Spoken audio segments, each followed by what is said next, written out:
तो hello students, जो आज आप टॉपिक करने जा रहे हैं वो है half range series part 2। Otherwise ये फूरियर का अपना 9th लेसन है। सो हम देखेंगे इसमें क्या करना है। तो देखिए जी, सो हाफ रेंज सीरीज पे हमने एक क्वेश्चन करना है। हाफ रेंज सीरीज जो क्वेश्चन करने जा रहा हूँ वो वेरी वेरी इंपॉर्टेंट है PUBSC के लिए और PTU बीटेक। ठीक है जी, बाकी यूनिवर्सिटीज़ के लिए भी इम्पॉर्टेंट है, बट मैं पर्टिकुलरली इनकी बात कर रहा हूँ कि इनके कॉन्टेक्स्ट में करवा रहा हूँ। ठीक है, बाकी यूनिवर्सिटीज़ के लिए भी बहुत बहुत इंपॉर्टेंट है क्योंकि बेसिकली हर बुक में सेम क्वेश्चन ही हैं। सो क्वेश्चन है जो आपका वो है fx इज इक्वल टू, तो हाफ रेंज को साइन सीरीज में एक्सपेंड करना है अपनी हाफ रेंज कोसाइन सीरीज में आपने एक्सपेंड करना है। और क्वेश्चन देख लीजिए, fx is equal to x minus one square, interval है 0 से 1, इंटरवल आपका 0 से 1 है। ठीक है जी, और हेंस आपने क्या शो करना है, हेंस आपने शो करना है, पहले तो करना है 1 का स्क्वायर डिवाइडेड यहाँ पे 2 का स्क्वायर, 3 का square and so on is equal to pi square by 6। ये पहली वैल्यू है। दूसरी वैल्यू आपने करनी है 1 minus one square plus 1 by 3 square minus 1 by 5 square and so on pi square by 12 आपने इसको शो करना है। और जो थर्ड वैल्यू आपने शो करनी है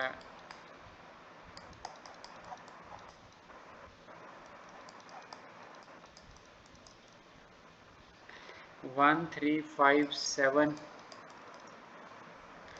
पाई स्क्वायर बाई 8। सो अगर आपने हाफ रेंज सीरीज का ये बेस्ट क्वेश्चन है।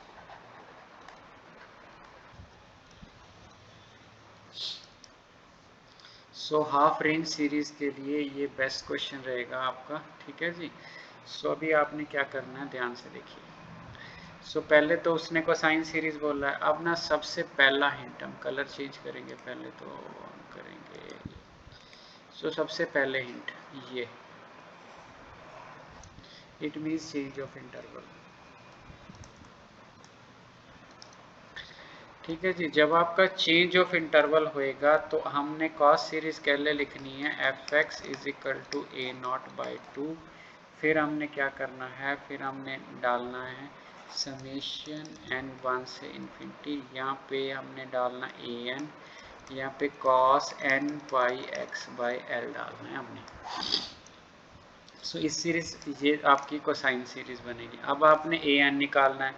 सो ए एन निकालने के लिए, ठीक है जी, एक आपको ए नॉट निकालना पड़ेगा, एक आपको ए एन निकालना पड़ेगा। ठीक है जी, अब देखो इस क्वेश्चन में आपको 0 से 1 तक जाना है। ठीक है जी, और जो आपका फार्मूले में ए एन होएगा 2 डिवाइडेड बाई एल, 0 से l f x cos n pi x over l d x. So ये आपका ए एन होएगा, और जो आपका ए नॉट होएगा वो 2 बाई एल 0 से l f x D x होएगा। ये टू वैल्यूज़ आपको चाहिए अगर आपने कोसाइन रेंज में इसको एक्सपेंड करना है। ठीक है जी, सो ए एन आपको चाहिए, ए नॉट आपको चाहिए, एफ एक्स आपको दिया हुआ है। ठीक है जी, सो ए एन 2 बाई एल, ठीक है, ए नॉट। अब आप देखिए इसकी लेंथ क्या है, एल अपर माइनस लोअर, और इसको एल इसकी लेंथ क्या है 1। सो जो ओरिजिनल लेंथ है वो एल है, उसको इक्वेट करना है 1 माइनस 0 से, अल्टीमेटली 1 आ गया। तो एल की वैल्यू आपकी 1 आ गई। सो एल आपने क्वेश्चन में एलिमिनेट करके चलना है। So a naught is equal to 2 by l means 2 by 1, 0 से 1 एफ एक्स आपने कौन सा लिया, एक्स माइनस 1, इसका हमने स्केयर लिया है। ठीक है जी, सो ये आपकी हो गई। इसको आपने इंटीग्रेट करना है। ठीक है जी, इंटीग्रेट आपने अगर एक्सपेंड करके करना चाहते हो तो एक्सपेंड करके कर लो, अदरवाइज बेटर क्या है, ये लीनियर ही है ना। सो यहाँ पे 0, यहाँ पे 1 डालोगे तो 0 आ जाएगा आंसर। तो अब 0 डालोगे तो -1 आ जाएगा, ठीक है। सो अल्टीमेटली आपका जो आंसर आ गया, ठीक है, आपने ये ध्यान रखना है। देखो आप वैल्यू डाल के देखो, आपने 1 डालना है, ठीक है जी। 1 डालोगे तो आपने 1 डाला, 1 - 1 0, ठीक है। अब आपने एक माइनस हो लगाया, एक माइनस आपका यहाँ पे भी आएगा। फिर आपने 0 डाला, 0 डाला तो -1/3 आएगा, ये माइनस अपर माइनस लोअर वाला, तो अल्टीमेटली आपका 2/3 आंसर आ जाएगा। सो ए नॉट आपने 2/3 निकाल लिया जी। अब बारी आ गई ए एन की। सो ए एन लिख देते हैं जी। ए एन जो आपका है, सो कलर मैं चेंज कर देता हूँ ए एन के लिए। सो ए एन जो है, ए एन का हमने कलर क्या करना है, सॉरी कलर क्या करना है, 2/L, L हो गया आपका 1, 0 से 1 आ गया, ठीक है। ये देखो 2/L, L1 0 से 1 आ गया। fx cos n pi x/L, fx cos n pi x/L, तो ये आ गया आपका। अब आपने इसको एक्सपेंड करना है, ठीक है जी। सो 0 से 1 fx की आपने वैल्यू डाल देनी और इंटीग्रेशन बाय पार्ट्स कर देना। सो 2/1 fx की वैल्यू x - 1 स्क्वायर, ठीक है जी। x - 1 स्क्वायर आ गया। अब आपका बन गया cos n पाई x, ठीक है जी, cos n पाई x। तो पहले तो हम ऐसे करते हैं, एक स्टेप लिख ही लेते हैं वैल्यू डाल के, फिर इंटीग्रेशन करते हैं। cos n pi x dx, सो ये हो गई आपकी वैल्यू। सो 2 हमने निकाल लिया बाहर। सो u एज इट इज़, इसकी क्या करनी है, integration cos sin n pi by x n pi minus इसका करना है हमने डेरिवेटिव, ठीक है। इसको ब्रैकेट में डाल लो, बाद में प्रॉब्लम नहीं आती। तो इसकी करनी है हमने इंटीग्रेशन,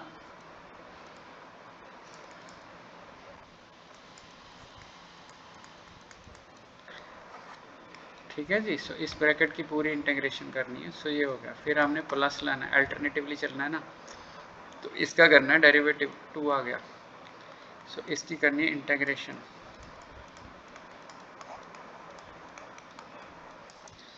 सो ठीक है जी। सो 0 से 1 इसकी लिमिट है, तो ये हो गया हमारा इंटीग्रेशन। अब हमने वैल्यूज डालनी है। अब देखो पहले 1 डालोगे, 1 - 1 0 आ जाएगा, 1 - 1 0 आ जाएगा, तो n पाई x है। तो यहाँ पे अगर आप 1 डालोगे तो n पाई भी 0, सो यहाँ पे भी 0 आएगा जी, यहाँ पे भी 0 आएगा, यहाँ पे n पाई 0, सो फर्स्ट वैल्यू 0 ब्रैकेट। सो अपर माइनस लोअर होता है, अपर 0 माइनस, अब हमने लोअर डालनी है सो 0 डालना है।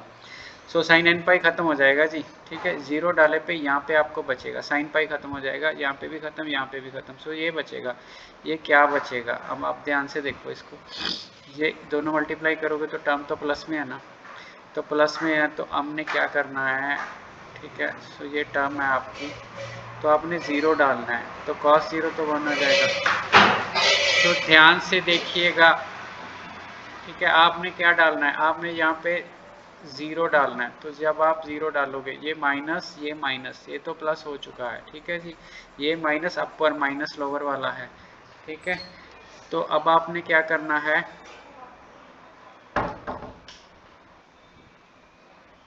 देखो अपर हो चुका है, लोअर डालना है, यहाँ पे 0 खत्म, यहाँ पे 0 खत्म। सो एक वैल्यू रह गई, उसको थोड़ा सा ध्यान से देखो, यहाँ पे हमने 0 डाला है। सब जब 0 डालोगे तो -2 आएगा, ठीक है जी।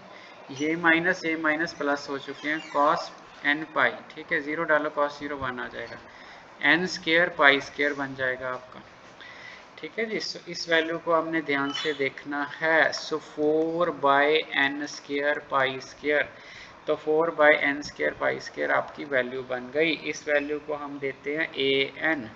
सो an आपका मिल गया। अब आपने क्या करना है, अब आपने सीरीज लिखनी है। सीरीज कैसे लिखनी है, आपने एक तरफ fx लिखना है, fx को कौन सा है, ये आपका। फिर हमने a/2 लिखना है, a/2 था 2/3, 2/3 का हाफ करोगे तो 1/3 आ जाएगा, प्लस फिर हमने 4/π² बार लिखना है, n is equal to 1 to infinity लिखना है, 1/n² लिखना है। इसके साथ हमने लिखना है cos n pi x, l की वैल्यू 1 थी, सो एडजस्ट हो गई, ठीक है जी। सो सारी जगह पे 1 ही डाली हमने, एन पाई एक्स ही लिखा ना, कई बार ये कन्फ्यूज़न हो जाती है, बंदा लिखता नहीं है। सो ठीक है जी। सो इस वैल्यू को एक्सपेंड कर लो आप, ये वैल्यू ऐसे ही रख लो, 1/3 रख लो, 4/π² रख लो। ठीक है जी। इस वैल्यू को आप एक्सपेंड कर लो। सो एक्सपेंड आप कैसे करोगे, 4/π²। ठीक है जी। तो अब आप यहाँ के 1 डालोगे, 1 डालोगे तो यहाँ पे 1 का स्क्वायर आ जाएगा। ठीक है। तो आप ध्यान देखो, आपने 1 डाला है एन की जगह पे, तो जो एन की जगह के 1 डाला तो यहाँ पे आपका बन गया cos πx। फिर आपने क्या करना है, फिर आपने यहाँ पे 2 डालना है। सो यहाँ पे 2 का स्क्वायर हो जाएगा। ठीक है जी। 2 का स्क्वायर हो जाएगा तो cos, यहाँ पे 2 एन की जगह पे 2 आ जाएगा, 2πx आ जाएगा। ठीक है जी। उसके बाद देखो ये तो बार है ना, यहाँ पे वैल्यू डाल रहे हैं, 1 डालोगे तो 1 का स्क्वायर हो जाएगा, यहाँ पे 1, 2 डालोगे तो 2 का स्क्वायर हो जाएगा। ठीक है। यहाँ पे 2 हो जाएगा। ठीक है। सो 1/3 डालोगे तो आप cos 3πx। ठीक है जी। cos 3πx।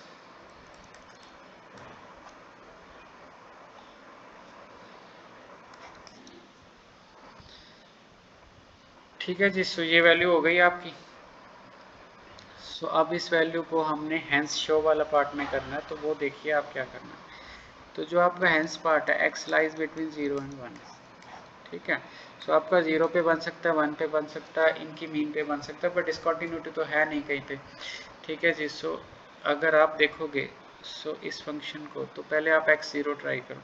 ये मैटर नहीं कर रहा कि यहाँ पे 0 इंक्लूडेड है कि नहीं है, आप 0 ट्राई कर सकते हो। ठीक है जी। इंटीग्रेशन में हमारे पास एक प्रॉपर्टी होती है कि अगर फाइनाइट पॉइंट पे डिसकंटिन्यूटी भी हो तो भी इंटेग्रेबिलिटी पे कोई फ़र्क नहीं पड़ता। सो इस करके अगर आप x इज इक्वल टू 0 लोगे, ठीक है, तो यहाँ पे आप 0 डालोगे, सो 0 आ जाएगा, 1/3 आ जाएगा, 4/π² आ जाएगा। यहाँ पे आप 0 डालोगे x की जगह पे, सो 1 का स्क्वायर आ जाएगा, cos 0 1, 2 का स्क्वायर आ जाएगा, 3 का स्क्वायर आ जाएगा, एंड सो ये वैल्यू आपकी बन गई। ठीक है जी। अगर ये वैल्यू हो गई आपकी, तो अब आपने क्या करना है, अब आपने इसको थोड़ा सा सिंप्लीफाई करना है।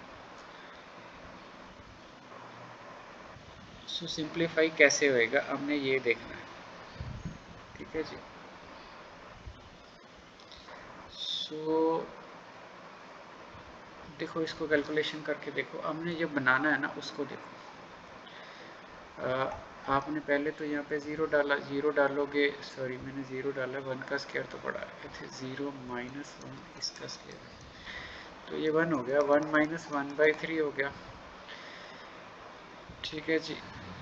सो ये हो गया, ये वाई स्क्वायर यहाँ पे आ गया, 1 स्क्वायर यहाँ पे आ गया, 2 स्क्वायर यहाँ पे आ गया, 3 स्क्वायर एंड सो ये 2/3 आ गया। ठीक है जी। 2/3 ठीक हो गया। 4 यहाँ पे नीचे आ गया, पाई स्क्वायर यहाँ पे ऊपर आ गया। सो अब देखो आपकी कौन सी वैल्यू तैयार हुई है। सो आपकी जो पहली वैल्यू है वो तैयार हो गई, π²/6, 1 स्क्वायर 2 स्क्वायर। सो तो आपकी जो पहली वैल्यू है वो आपकी तैयार हो गई, π²/6 is equal to 1 square 2 square.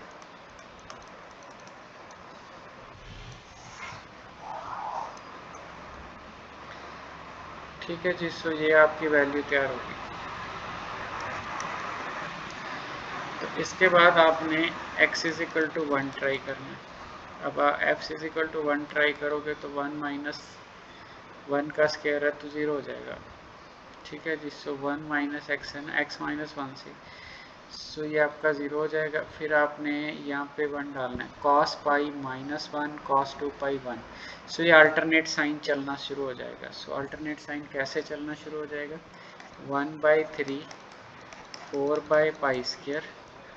सो ये देखिए आप, 1/3 4/π² cos π, यहाँ पे आप 1 डाल दो, cos π - 1। सो पहली वैल्यू जो आपकी आएगी, ठीक है जी। सो उसको ध्यान से देखो, cos π यहाँ पे आपने 1 डाला, cos π - 1 होएगा। सो ये -1 आ जाएगा।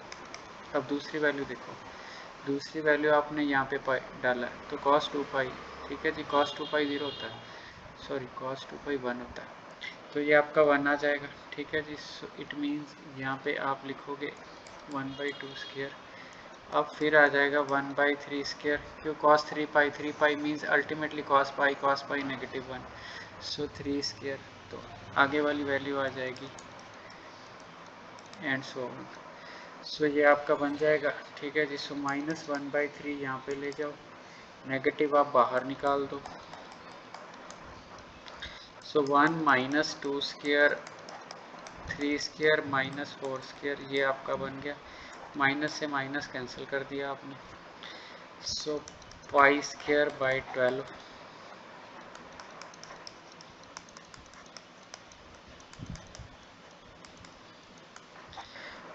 सो ये आपका बन गया जी ठीक है, π²/12,